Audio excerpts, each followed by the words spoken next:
आप कौन? હંસાબેન. 2-3 દી પેલા બાપા કહેતા હતા કે તારી હાટે છોકરી ગોતી રાખી છે લગન માટે. અચ્છા એટલે જોવા જવાનું છે તો હાલ દુલાને ભેગો લેતો જાવ, ઈ કે ખારું સજેશન દે. कहाँ लगाया फोन?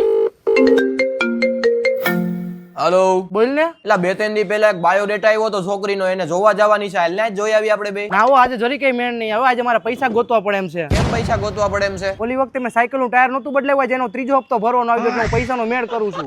क्या सोच है रे तेरी। એટલે ભાઈ હું નહીં આવ્યો એટલે તું ખોટું ન લગાડતો. એટલે તું આવ્યો હોત તો ફેર પડત. તને ખબર તો હું પૈસા વાળો હતો, મારે સામે પૈસા વાળી છોકરી જોઈએ ને. હા તો તું ભેગો હોય તો એનું ઘર જોઈને સમજી તો હોય ને કે આ પૈસા વાળા હે કે પૈસા વગરના. હું ક્યાંથી વર્તી હગું? ચોર ને ચોર જ પકડી શકે ને. હું નહીં આવી હગું ભાઈ. તું મને કઈક એવું વિચારીને કે ને કે જેનાથી મને ખબર પડી જાય કે સામે વાળા પૈસા વાળા હે કે પૈસા વગરના હે. ઉભો રે ભાઈ, ઘડીક વિચારવા દે. અચ્છા, એક કામ કરજે ને, બાથરૂમ માં આટો મારતો જો, બાથરૂમ માં હે ને કલર ના લોંદા વાળી ડોલ પડી હોય ને તો સમજી લે કે ઓછા પૈસા, ને કાયદેસર ચકાટક નવી ડોલ હોય ને તો સમજી લેજે કે ને ફૂલ પૈસા વાળા. સમજો?